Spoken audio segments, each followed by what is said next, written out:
Entrepreneurship is a sexy beast. It seems like everyone and their mamas is talking about starting a business. You see these guys nowadays with their $1 million mansions, sports cars, and private jets. Influencers is what they call them on social media, and that's exactly what they do. They influence us into thinking that starting a business is the next best thing since sliced bread. Because, of course, look at all the stuff they got. What do they say? Break free from your 9 to 5 and fire your boss. I know you've heard it before. Hell, maybe you've even experienced getting recruited by an MLM at a Starbucks, being sold that dream. But the hard truth is that it ain't that easy. Some of these people are really only trying to play you and take your money. However, a good portion of them did build a legitimate business and actually have something of worth to sell you. And because they have something of worth to sell, it has resulted in the mansion, the sports cars, and the private jet. You are seeing the fruits of their labor. You are seeing the results of the time, energy, blood, sweat, and tears that they put into that business to make it what it is today. I mean, Apple started in a freaking garage, and look what it is today. But what does it take to actually make it? Is starting a business really the solution for you and your family? And what will you have to sacrifice to make it successful? Let's find out as we explore the ugly truth of starting a business. Let's go.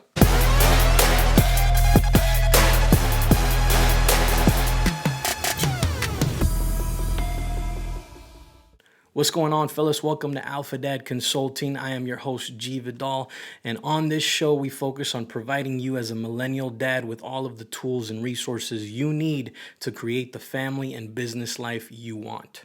In this week's episode, we are diving into the truth of starting a business. You at some point have either thought of, attempted to, or have started your own business. And it's possible that the reason why you've wanted to start one is that you've been sold on that entrepreneurship lifestyle of living life on your own terms. While I understand the appeal, and even I myself have fallen for certain aspects of that dream in an earlier part of my life, I want to give you guys an honest pros and cons list surrounding starting a business. All right, let's start with the cons first. Con number one, you always have a boss. One of the biggest reasons people sell you on starting a business is that you can fire your own boss, that you will no longer have to work for somebody else. In some circles, they might even say you no longer have to work for the man. Whatever reason you've heard, I'm here to tell you that it's all bullshit. You will always have a boss, even if you own your own business. Actually, if you own your own business, you'll have multiple bosses. The only difference is that you won't call them bosses. You'll call them clients. And your job as a business owner is to keep those clients happy by providing them with a great product, service, and experience. Have you ever been to a restaurant that had good food, but their service sucked? The staff isn't friendly. They get your order wrong every time you go, and the restrooms are dirty and tagged up. You've been there where you go into and to take a piss and you see the toilet seat all tagged up. I've never understood why you would tag up a toilet seat at a public restroom. Make that make sense to me, please.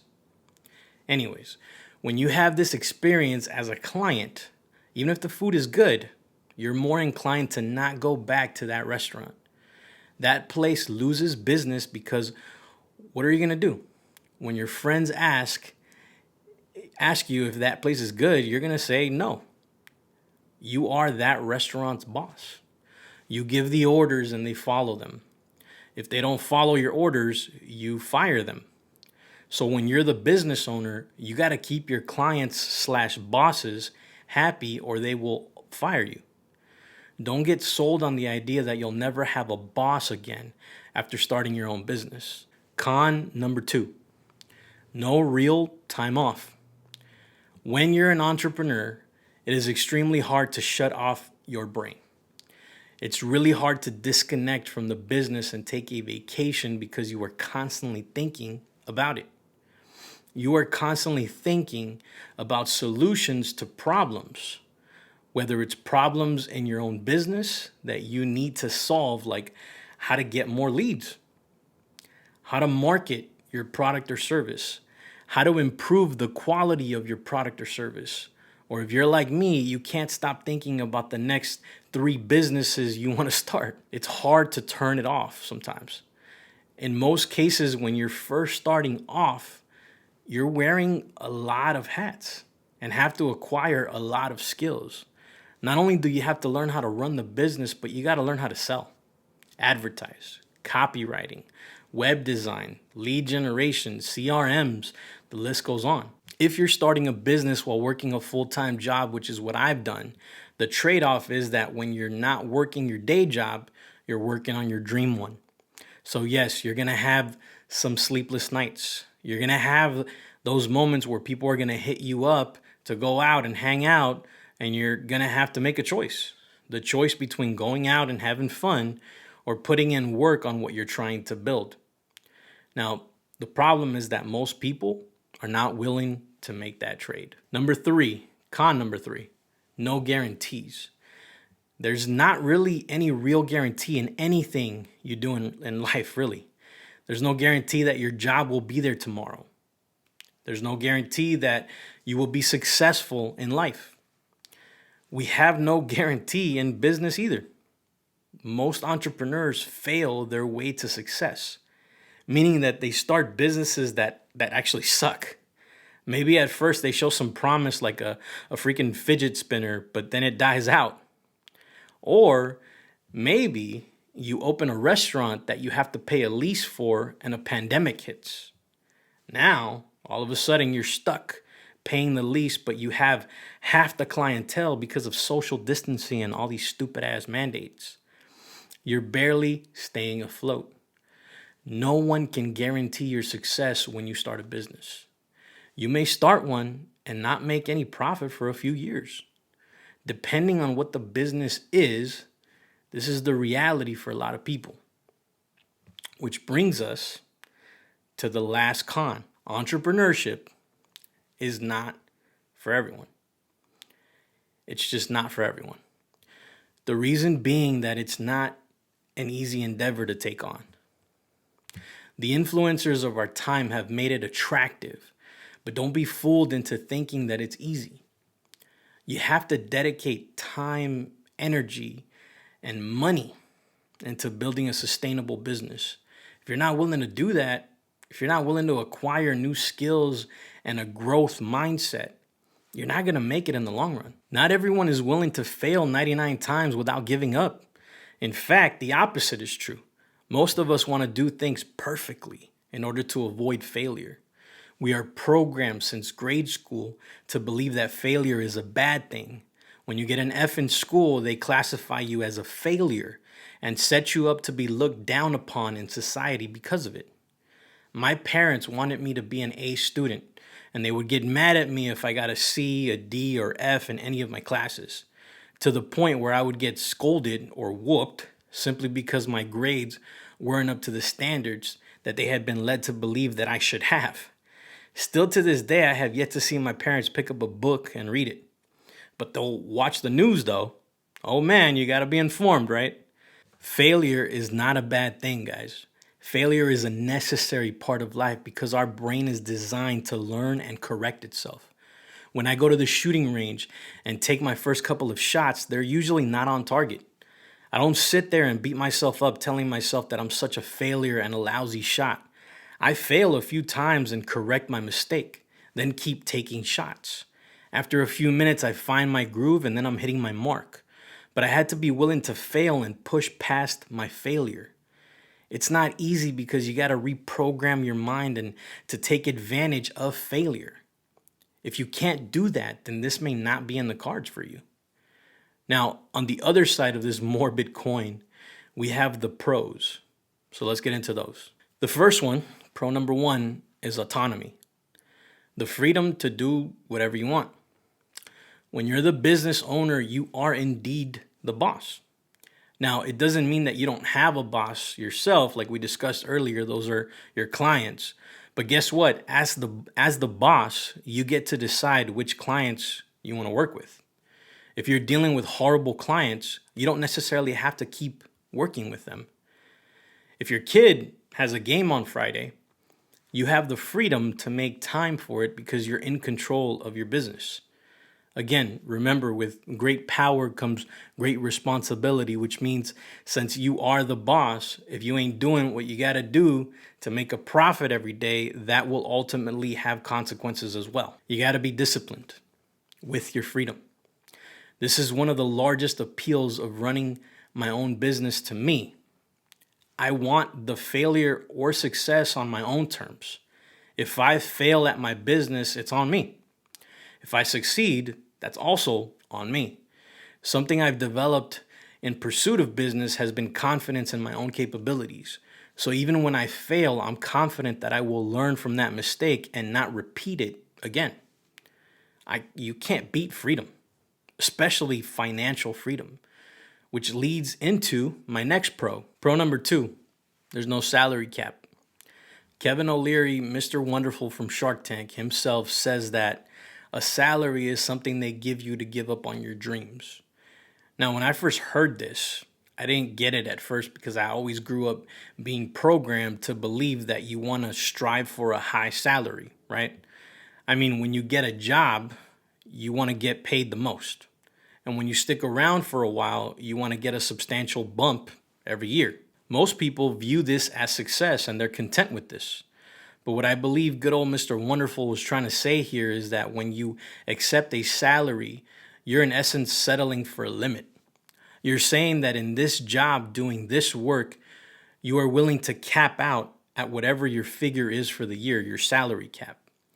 When you have your own business, you essentially don't have a salary cap anymore. The more you sell, the more money you make. It's as simple as that. There's no fixed figure.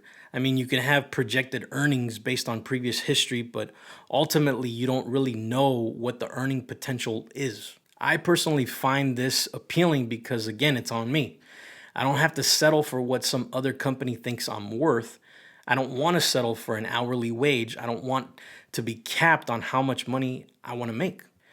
I want to make all the money I am capable of, and if I hit a wall, I will seek out the necessary compounding skills that I need to give myself another raise. And it won't be a measly 3% raise that can't even keep up with today's inflation. The next pro is pro number 3, tax benefits. Now, I'm going to be straight up with you. I'm not a tax expert, so please consult a professional for real help on this. But here's what I know. I hate paying taxes. I think the government is like a teenage girl that wants all your money to spend it on bullshit. I've never seen more incompetent people handling money. Unfortunately, if you live in this country, we have to pay Uncle Sam his cut, or he'll send somebody to your home to collect.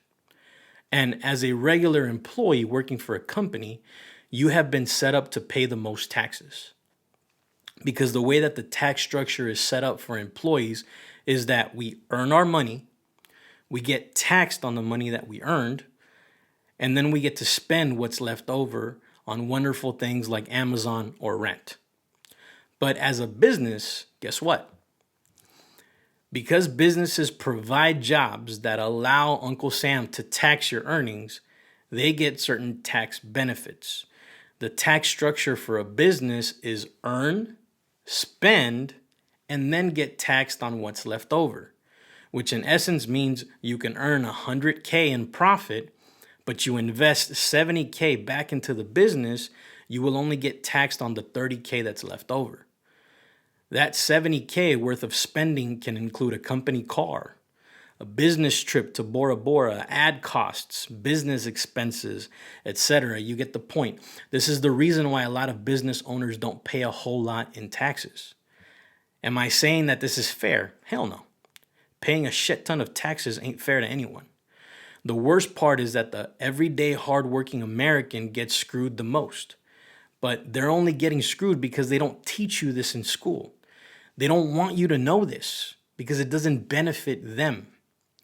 So what you got to do is learn how to play the game and play it better than them.